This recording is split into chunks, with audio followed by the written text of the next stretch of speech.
ओम शांति 27 फरवरी 2025। आज की अनमोल महावाक्य। मीठे बच्चे, सत्य का संग ज्ञान मार्ग में ही होता है। अभी तुम सत्य बाप के संग में बैठे हो। बाप की याद में रहना माना सत्संग करना। प्रश्न, सत्संग की आवश्यकता तुम बच्चों को अभी ही है, क्यों? उत्तर, क्योंकि तमोप्रधान आत्मा एक सत्य बाप, सत्य शिक्षक और सतगुरु के संग से ही सतो प्रधान अर्थात काले से गौरी बन सकती है। बिना सत्संग के निर्बल आत्मा बलवान नहीं बन सकती। बाप के संग से आत्मा में पवित्रता का बल आ जाता है। 21 जन्म के लिए उसका बेड़ा पार हो जाता है। ओम शांति। बच्चे सत्संग में बैठे हो। इस सत्य के संग में कल्प कल्प संगम पर ही बच्चे बैठते हैं। दुनिया तो यह नहीं जानती कि सत्य का संग किसको कहा जाता है। सत्संग नाम यह अविनाशी चला आता है। भक्ति मार्ग में भी कहते हैं हम फलाने सत्संग में जाते हैं। अब वास्तव में भक्ति मार्ग में कोई सत्संग में जाते नहीं। सत्संग होता ही ज्ञान मार्ग में है। अब तुम सत्य के संग में बैठे हो। आत्माएं सत्य बाप के संग में बैठी है और कोई जगह आत्माएं परमपिता परमात्मा के संग में नहीं बैठती। बाप को जानते नहीं, भल कहते हैं हम सत्संग में जाते हैं, परंतु वह देह अभिमान में आ जाते हैं। तुम देह अभिमान में नहीं आएंगे। तुम समझते हो हम आत्मा है, सत्य बाबा के संग बैठे हैं और कोई भी मनुष्य सत्य के संग में बैठ नहीं सकता। सत्य का संग यह नाम भी अभी ही है। सत्य का संग इसका यथार्थ रीति अर्थ बाप बेट समझाते हैं।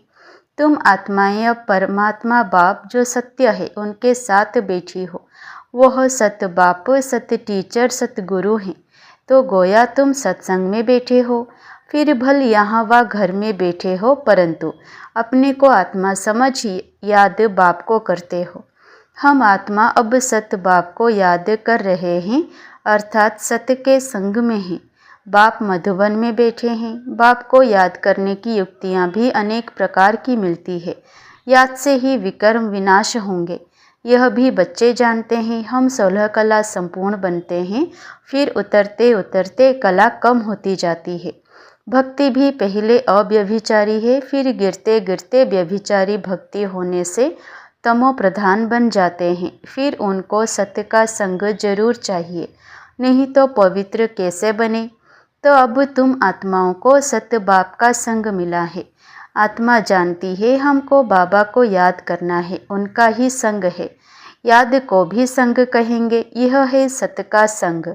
यह देह होते हुए भी तुम आत्मा मुझे याद करो, यह है सत्य का संग। जैसे कहते हैं ना, इनको बड़े आदमी का संग लगा हुआ है, इसलिए देह अभिमानी बन पड़ा है। अभी तुम्हारा संग हुआ है सत्य बाप के साथ, जिससे तुम तमो प्रधान से सतो प्रधान बन जाते हो। बाप कहते हैं मैं एक ही बार आता हूँ। अभी आत्मा का परमात्मा से संग होने से तुम 21 जन्म के लिए पार हो जाते हो। फिर तुमको संग लगता है देह का। यह भी ड्रामा बना हुआ है। बाप कहते हैं मेरे साथ तुम बच्चों का संग होने से तुम सतो प्रधान बन जाते हो, जिसको गोल्डन एज कहा जाता है। साधु संत आदि तो समझते हैं आत्मा निर्लेप है, सभी परमात्मा ही परमात्मा है। तो इसका मतलब परमात्मा में खाद पड़ी है। परमात्मा में तो खाद पड़ नहीं सकती। बाप कहते हैं क्या मुझे परमात्मा में खाद पड़ती है? नहीं, मैं तो सदैव परम धाम में रहता हूँ, क्योंकि मुझे तो जन्म मरण में आना नहीं है। यह तुम बच्चे जानते हो। तुम्हारे में भी कोई का संग जास्ती है, कोई का कम है। कोई तो अच्छी रीति पुरुषार्थ कर योग में रहते हैं। जितना समय आत्मा बाप का संग करेगी उतना फायदा है। विकर्म विनाश होंगे। बाप कहते हैं हे आत्माएं, मुझे बाप को याद करो, मेरा संग करो। मुझे यह शरीर का आधार तो लेना पड़ता है, नहीं तो परमात्मा बोले कैसे, आत्मा सुने कैसे। अभी तुम बच्चों का संग है सत्य के साथ। सत्य बाप को निरंतर याद करना है। आत्मा को सत्य का संग करना है। आत्मा भी वंडरफुल है, परमात्मा भी वंडरफुल है, दुनिया भी वंडरफुल है। यह दुनिया कैसे चक्र लगाती है, वंडर है। तुम सारे ड्रामा में ऑलराउंड पार्ट बजाते हो। तुम्हारी आत्मा में 84 जन्मों का पार्ट नूंधा हुआ है, वंडर है। सतयुगी आत्माएं और आजकल की आत्माएं, उसमें भी तुम्हारी आत्मा सबसे जास्ती ऑलराउंडर है। नाटक में कोई का शुरू से पार्ट होता है, कोई का बीच से, कोई का पिछाड़ी में पार्ट होता है। वह हैं सब हद के ड्रामा, वह भी अभी निकले हैं। अब साइंस का इतना जोर है, सतयुग में कितना उनका बल रहेगा। नई दुनिया कितना जल्दी बनती होगी। वहाँ पवित्रता का बल है मुख्य, अभी है निर्बल, वहाँ है बलवान। यह लक्ष्मी नारायण बलवान है ना। अभी रावण ने बल छीन लिया है, फिर तुम उस रावण पर जीत पाकर कितना बलवान बनते हो। जितना सत्य का संग करेंगे, अर्थात आत्मा जितना सत्यबाग को याद करती है, उतना बलवान बनती है। पढ़ाई में भी बल तो मिलता है ना, तुमको भी बल मिलता है। सारे विश्व पर तुम हुक्म चलाते हो।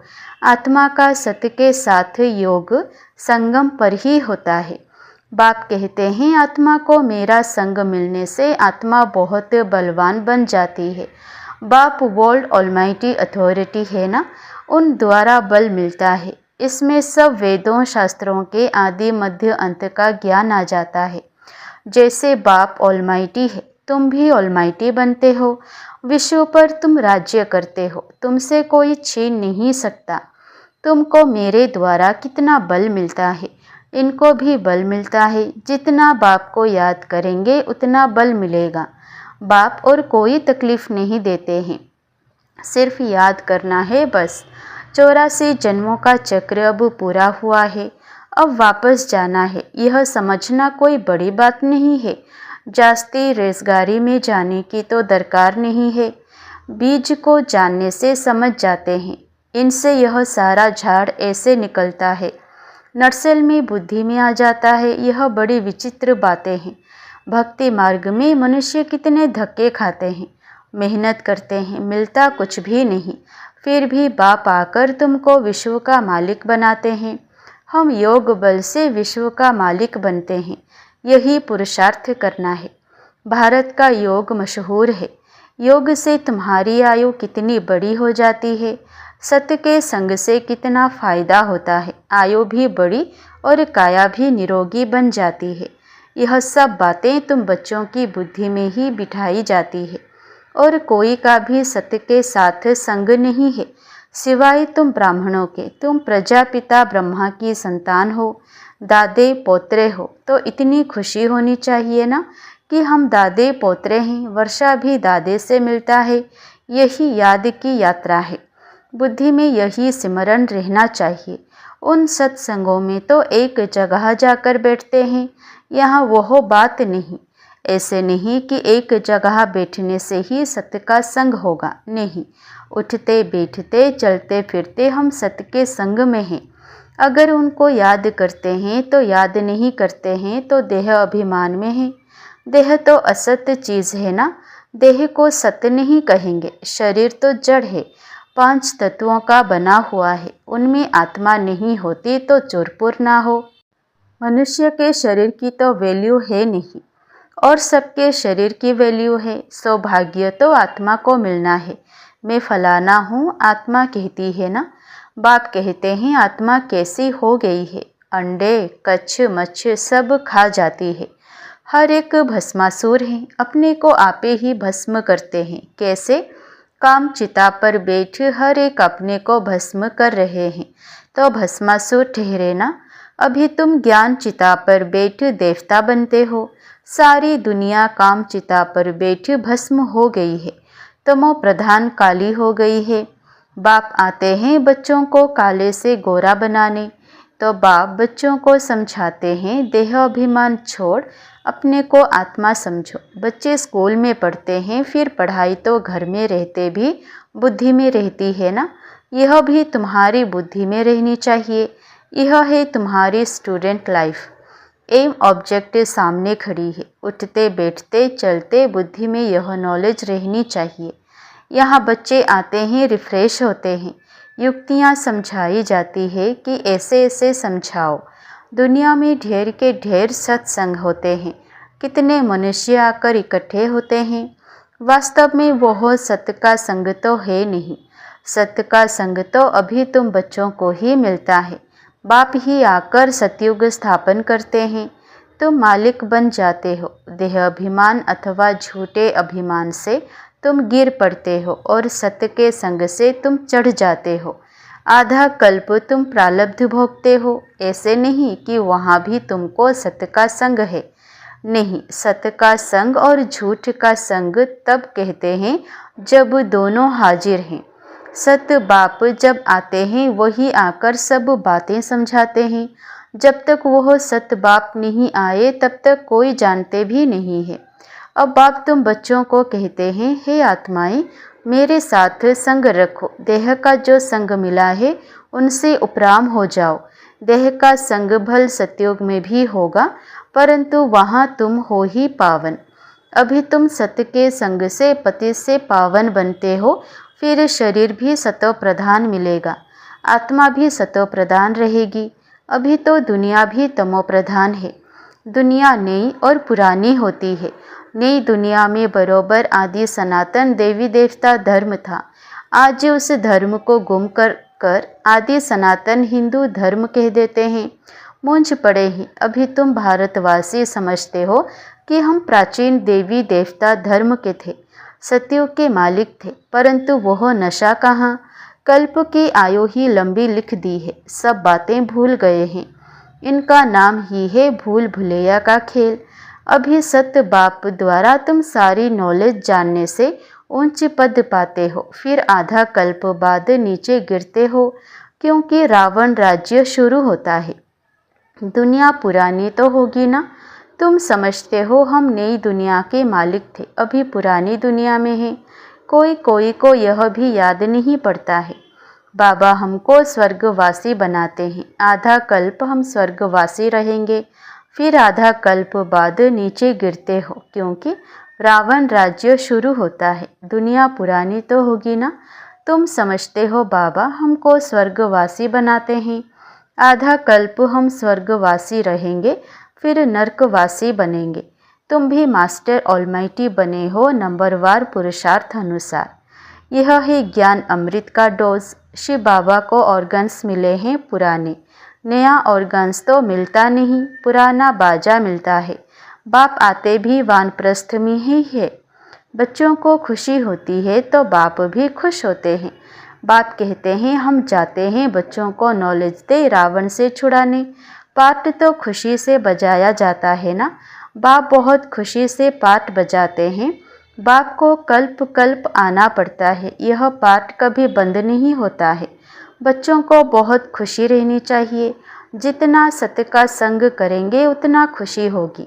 याद कम करते हैं इसलिए इतनी खुशी नहीं रहती।